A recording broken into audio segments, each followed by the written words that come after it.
In my opinion, in the next few years, by the time we reach 2020, in the not too distant future, implantable RFID chips will no longer be optional.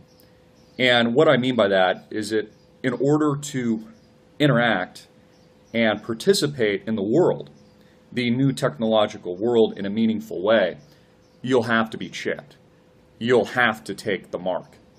Largely, we can argue you're already carrying the RFID chip via your cell phone. And most of the mass of humanity is doing it by choice. And that's what's amazing about man. We've literally accepted our own enslavement. There's a very interesting book by futurist and transhumanist Ray Kurzweil, who was recently hired by Google as a part of their team that is working on all these types of chips. Whether or not these are neural implants planted into your brain that will give you access to the internet and access to more and more information instead of having to, ask your cell phone, Siri, find XYZ or call Bob. You'll be able to do it just by thinking with a neural implant. You think about it from a casual use standpoint. If you're walking into an elevator at your building, or let's say you're trying to open a door in your hotel room or start your car, these chips, at least the way they'll be sold to you, will be a huge advantage in seamlessly integrating with your real life. It will also give you transhuman abilities from the perspective that those with the chip, and again, all of you will need it in order to interact in the world in a meaningful way, much like you need a cell phone today. Without it, you really can't interact meaningfully. Business or personally, you'd be considered an outcast and probably a homeless person, whacked out on his mind on the street. And I always think about that. I always think about how homeless people actually might be more cognizant of the truth than many of us think. But all of this is reaching a breaking point in the not too distant future, in just a few years. Ray Kurzweil himself says that by 2020, 2025, we will reach a singularity. In his book, which I encourage you to read, The Singularity is Near, he argues that at that point there will be a full merger between technology and the biological human. And those that don't take the chip, don't take the mark, will be a servile, lower rank of society, soon to be extinct. Just like many of these people believe that we started from chimpanzees and worked our way up to I guess what they think is self-important today, although in a lot of regards we haven't really come too far. I'm really interested to hear about what you think. Will you take the chip?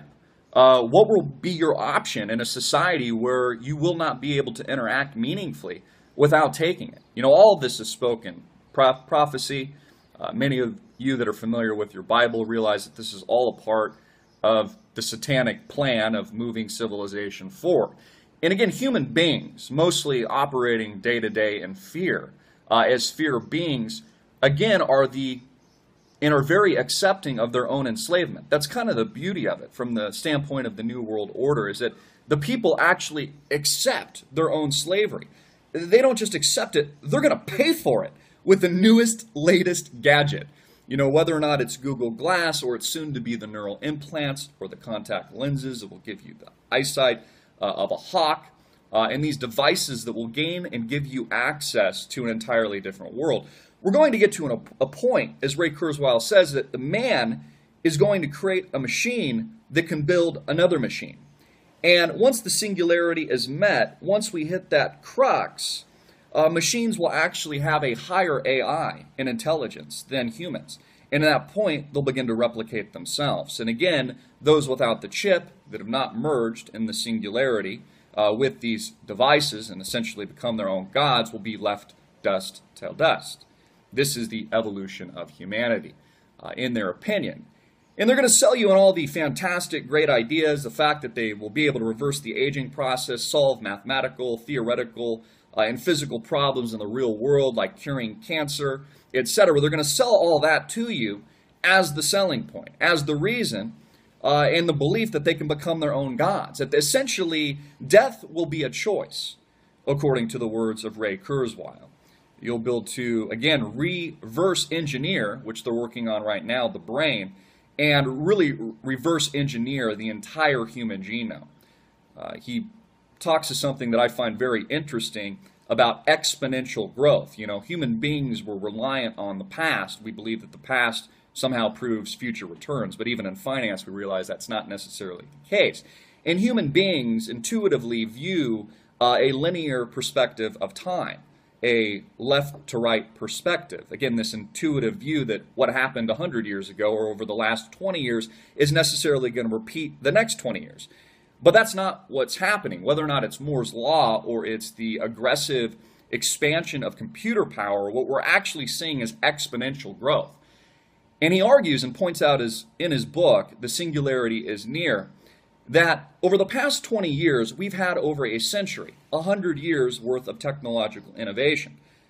But once we look at the next 20 years, what we're engaging and entering in now, instead of 100 years of innovation, we're going to have 20,000 years of technological change and innovation in the next 20 years, compared to what we linearly experienced in the past. And that gigantic exponential parabolic move, which will virtually look parabolic, again, is going to create an environment where not only man and machine merge, integrate as part of the Borg, which we largely already a part of, integrate and participate with these neural implants and other devices being really forcefully, psychologically accepted against the will of the American people, even though they think they want these things. We're going to reach a point where, again, the machines take over. And then what does that say about our humanity? What does that say about our biology? And what does that say about the lower rung of society? Again, the rich, the poor, the billionaire, the person that has nothing, all of them will be on the same playing field with the Borg and the singularity itself. And again, the technology, if it's so much smarter than us, if it will be defining the rules, even reasoning better than we, and as Ray Kurzweil argues, will be able to create even art and virtual reality environments. And things that Google, for example, are doing right now with their patents don't just involve neural implants and contact lenses that will give you access to Google Glass, but also Google nanobots that will literally live in your bloodstream as red blood cells and will check your molecular structure on a daily basis and kill things like, again, disease and cancer and enhance your body. Again, all of this taking over our humanity. The machine hitting that point of singularity with man, where man is no longer man. Man is the technological machine. You know, all of this sounds great. All of this sounds like a utopia. It sounds beautiful that we could live forever. Maybe to some, not me personally. Sounds like maybe our own hell in the creation of it. But it sounds amazing that we could have this much access to information, that all of the knowledge of humanity could be rolled into one and then quadrupled into infinity at an exponential rate over the next 20 years. People essentially finding the fountain of youth and solving problems and expanding that knowledge into the universe. It sounds amazing. Or are we creating our own hell? Is this our own worst fear? And the thing that continues to be most striking in my mind is that all of this talk, all of this lofty talk of the integration of man and machine and taking the chip, the RFID chip, the mark of the beast, in my opinion, sounds incredibly, incredibly dangerous. And I argue and question, will we even make it through the next few years as we hit the exponential parabolic curve that is the growth rate that will reach 20,000 times the technological growth in a 20-year period of time, as we are soon and living through now, as we are approaching? Will we be even able to survive that kind of magnification forward? These are all very important spiritual, ethical, moral questions that we need to ask as human beings. And we all need to look ourselves in the mirror and ask, will you take the mark? Will you take the chip?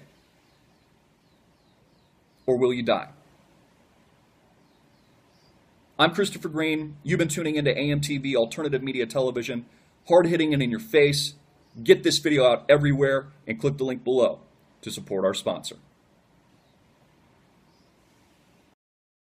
We are anonymous. We are legion. We do not forgive. We do not forget. Expect us.